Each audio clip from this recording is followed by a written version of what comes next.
just kind of stayed at a relatively high rate. What do you see as could be the contribution to what is causing high turnovers? Is it bad passes, not knowing spots? What do you think is contributing to the high turnover rate? I gotta go back and watch the game. I mean, number one, Connecticut's a great defensive team, and they cause a lot of turnovers. That's a big percentage of their offense. So, we knew they were gonna be aggressive. And yeah, probably not in the right spots, maybe not the right timing, and then maybe not great passes. Combination of all of that. We all made mistakes, like you're seeing it here. 2-3, 2-3, 2-3, like everybody turned the ball over. So, collectively, if everybody takes care of the ball a little bit better, we'll be all right. And kind of just knowing where health defense is coming from and knowing, maybe I can't go to the sideline this time. I need to go to the middle, things like that. Yeah, I gotta see it. All right. And then just to follow up, when you look at what this guard group is able to do, especially now that you guys are starting to gel together with everyone starting to be healthy, what is just one thing that you think that you guys as a unit in the backcourt can do better or improve on moving forward? Yeah.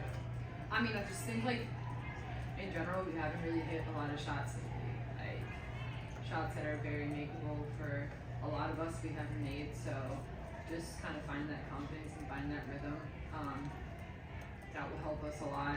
And then just, finding better options, like if we can get better shots, better ball movement, less turnovers and stuff.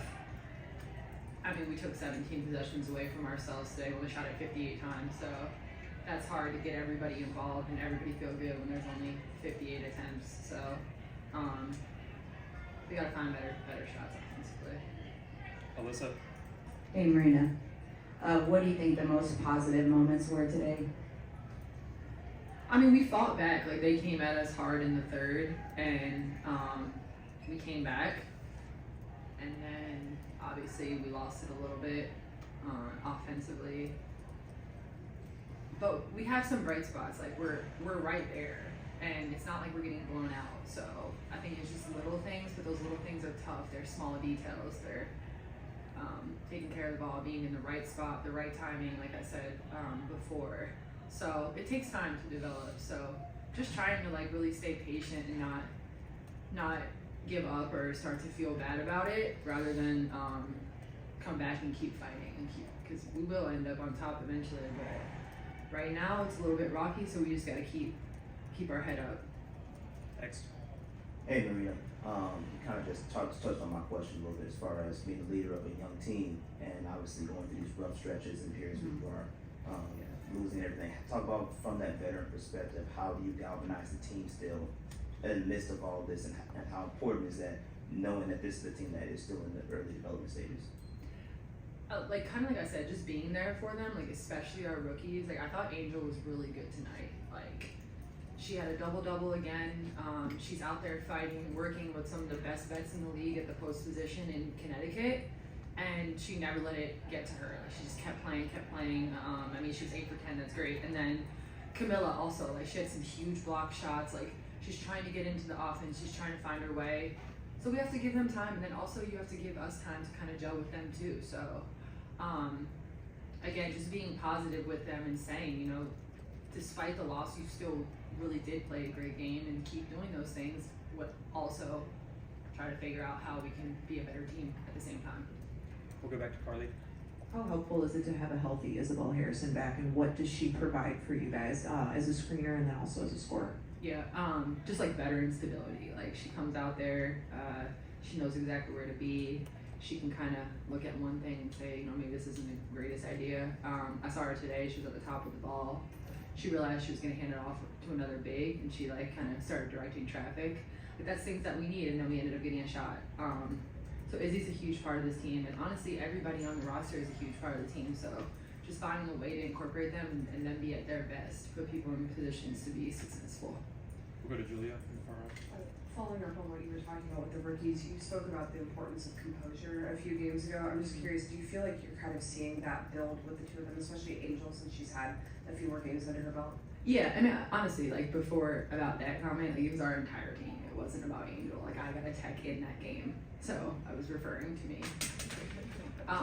But yes, every game they get better. Like Angel comes in the huddle, she's like, hey guys, we gotta do this. Like that takes a lot of confidence and a lot of like care and passion for the game to come in there as a rookie and say something in the huddle. Like I know I couldn't even like breathe in the huddle when I was a rookie. So, you know, she's a big personality and she's a really good player, so we gotta get her going, and she did get going tonight. And then Camilla, same thing. Like obviously she was out with an injury, so she's a little bit like behind in terms of like being there all the time, like getting reps. So we have to give her some time, and obviously, you know, the season goes fast, but like it's their first season, so you know, you don't get to the top right away. So just staying positive with them. I'm gonna go to Mike and then Steven. Marina, you talked about, obviously everyone's talking about how you've been a mentor for both Camilla and Angel, but how important has it been to have Teaspoon in your ear to also help you continue to grow and just keep that positivity? Yeah, I mean, obviously I need some guidance too. Like, I don't have a ton of experience. I'm in my 6th season, but I didn't play until my 3rd. So, I need that help, but also taking that and going down the line and hopefully being someone that Angel and Camilla feel comfortable with, feel like I'm trying to help them and I have their best intentions, and maybe it's not always perfect, but I want nothing but to see both of them succeed and our whole team succeed. So, yeah, just trying to be there and be an outlet for them. Steven. Being in such a consistent position to either set or execute within advantages for this team on offense, I was curious from your perspective, what do you feel like is the next step in your all's process? You know, we're good in the beginning, right? Like we had, we were getting the ball up, we were advancing, we were setting screens, diving, getting what we wanted, but then Connecticut adjusted and they started making us read because they started bumping and hitting, so we couldn't get exactly to where we wanted to go. And that kind of was gonna take a little bit of like being able to step back and see exactly what they're doing and keep screening, keep rolling, keep doing the things they need to do, and we didn't do that. Then we got a little stagnant offensively, I think, after we made that run in the 3rd. So, you know, it's growth right now. Like that's putting 40 minutes together against Connecticut, one of the best defensive teams, is really tough. I think we played like great for probably 30, but that's not enough against them. So just looking at that and seeing exactly what happened and going and literally remaking it at practice and fixing it. Last couple, we'll go to the back. Marina, they drew up a beautiful play for you to hit the first 3 where you came off the screen from the top of the key. I think 3-point volume has been an issue for the team most of the year. How can you guys like get that up more out of flow? Or do you think, you know, set plays like that are a way to do it? I mean, personally, like I just need to make a freaking 3. I just need to put the ball in the basket for the team.